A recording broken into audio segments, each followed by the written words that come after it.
Supreme কোর্টে এসএসসির challenge, Amrita সিনহার নির্দেশের বিরুদ্ধে বড় পদক্ষেপ, বিপাকে চাকরি প্রার্থীরা। পশ্চিমবঙ্গের শিক্ষক নিয়োগ দুর্নীতি ও আইনি জটিলতার মাঝেই ফের এক বড় সড় খবর সামনে এলো। কলকাতা হাইকোর্টের বিচারপতি অমৃতা সিনহার করা নির্দেশকে চ্যালেঞ্জ জানিয়ে এবার সোজা সুপ্রিম কোর্টের দ্বারস্থ হল স্কুল সার্ভিস কমিশন বা এসএসসি। অত্যন্ত দ্রুততার সঙ্গে নেওয়া কমিশনের এই পদক্ষেপ রাজ্যের হাজার হাজার চাকরিপ্রার্থীর কপালে চিন্তার ভাঁজ ফেলেছে। বিশেষ করে 2025 সালের নতুন নিয়োগ প্রক্রিয়ায় অংশগ্রহণের আশায় থাকা প্রার্থীদের জন্য এই খবর অত্যন্ত গুরুত্বপূর্ণ।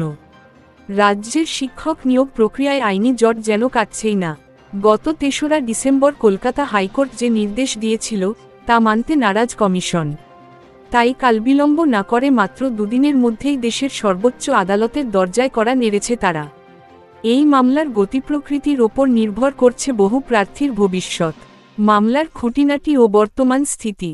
এসএসসি গত 5ই ডিসেম্বর 2025 তারিখে সুপ্রিম কোর্টে এই special leave petition SLP file করেছে। মামলাটি বর্তমানে ডায়েরি নম্বর 701692/2025 হিসেবে নথিভুক্ত রয়েছে এবং শুনানির অপেক্ষায় পেন্ডিং অবস্থায় আছে। কমিশনের এই তড়িঘড়ি পদক্ষেপে স্পষ্ট যে হাইকোর্টের নির্দেশ নিয়ে তারা যথেষ্ট চাপে ছিল।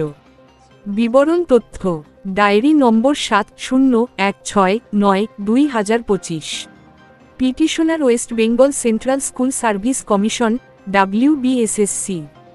রেসপন্ডেন্ট সুবীর সরকার ও অন্যান্য। ফাইলের তারিখ 5ই ডিসেম্বর 2025। বর্তমান স্ট্যাটাস পেন্ডিং। হাইকোর্টের কোন নির্দেশে কমিশনের আপত্তি? গত 3রা ডিসেম্বর 2025 তারিখে কলকাতা হাইকোর্টের বিচারপতি অমৃতা সিনহা WPA 27648/2025 মামলায় এক তাৎপর্যপূর্ণ রায় দিয়েছিলেন। সেই রায়ে কমিশনকে নির্দেশ দেওয়া হয়েছিল যে 2016 সালের নিয়োগ প্যানেলে থাকা অকলঙ্কিত বা যোগ্য প্রার্থীদের তালিকা অবিলম্বে প্রকাশ করতে হবে। বিচারপতি সিনহার নির্দেশের মূল বিষয়গুলো ছিল: স্বচ্ছ তালিকা প্রকাশ, কমিশনকে সেই সব প্রার্থীদের নাম জানাতে হবে যাদের নিয়োগে কোনো অনিয়ম বা দুর্নীতির প্রমাণ পাওয়া যায়নি।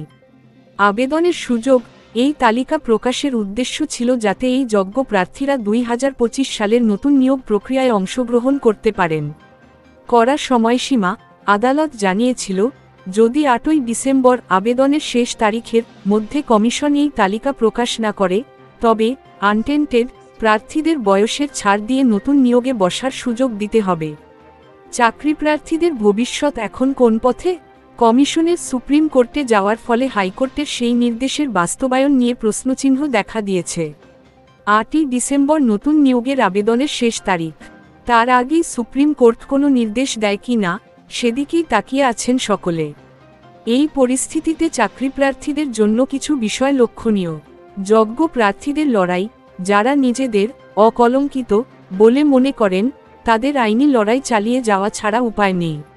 নতুন নিয়োগে জটিলতা, 2025 এর নিয়োগে অভিজ্ঞতার জন্য নম্বর বিভাজন এবং প্যানেলের মেয়াদ নিয়ে এমনিতেই ধোঁয়াশা রয়েছে। তার ওপর এই নতুন মামলা প্রক্রিয়াটিকে আরও দীর্ঘায়িত করতে পারে।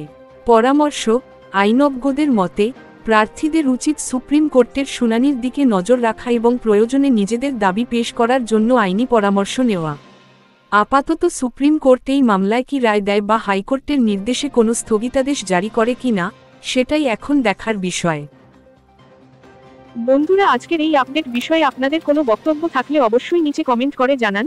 আমরা আপনাদের সমস্ত প্রশ্নের উত্তর দেব এবং সমস্ত সমস্যার সমাধান করার আপ্রাণ চেষ্টা করব। ভিডিওটি ভালো লাগলে প্লিজ লাইক শেয়ার করে দেবেন।